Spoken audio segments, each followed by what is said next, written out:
Welcome back to my channel, guys. Ngayon off ko. May pupuntahan ako. Samahan niyo ako. Tingnan natin kung mapapakinabangan ko pa itong makukuha natin. Ha?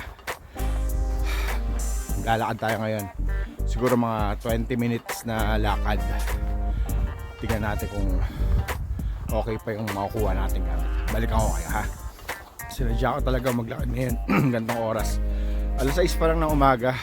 Today, madilim pa kasi alas 9 pa sisikat yung araw. Inagahan ko para hindi ako masyado makita kasi nakakahiya.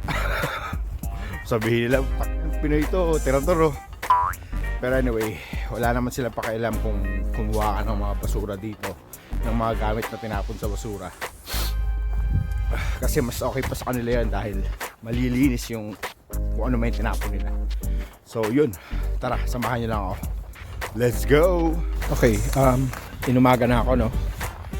Sa ano kasi, yung nakita kong, actually bike siya. So yung nakita kong bike,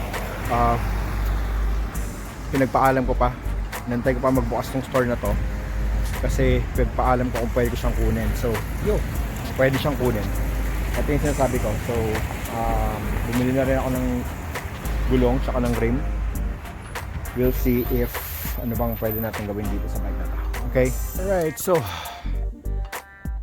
struggle is real sa pagtutulak ng bike. Medyo malayo kasi.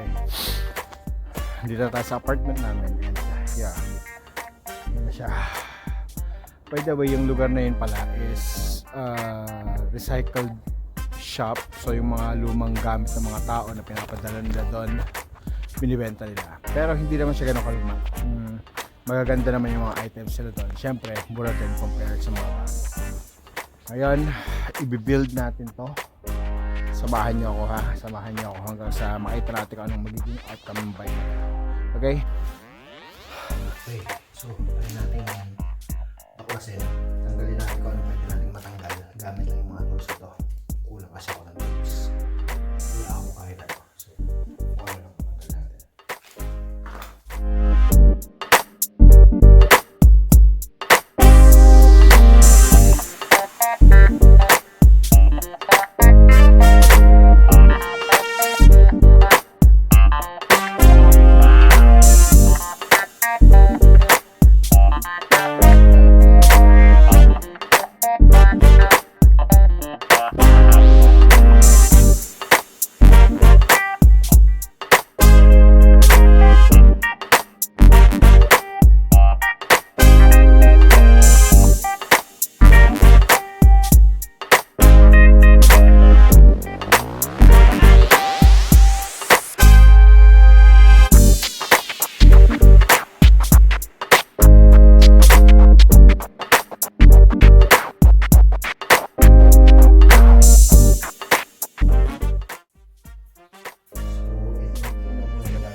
I-update ko na lang ngayon once makamit ako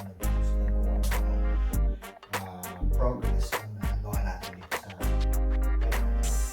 okay. So, ayun na nga, after 2 weeks ng paggagawa ko rito, pagbili ko ng mga parts, pagbili ko ng mga tools, papakita ko na sa inyo kung ano yung output ng bike natin.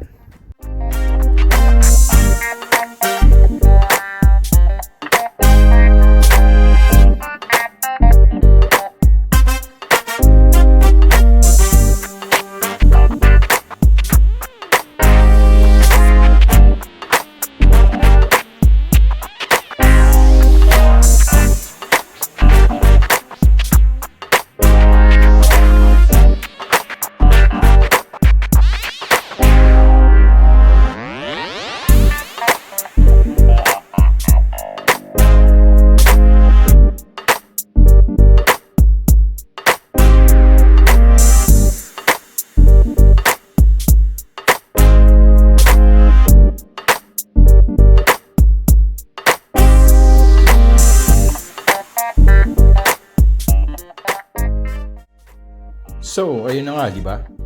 Tapos na. Finished bike is now rolling. Actually, pwede naman tayo bumili, di ba? Parang hindi pa kami hihirapan. Pero alam mo yung sense ng fulfilled ka sa achievement mo, malaking bagay yon. Meron nga tayong kasabihan, di ba? May pera sa basura. Alam niyo na yan. O paano? Sa susunod dali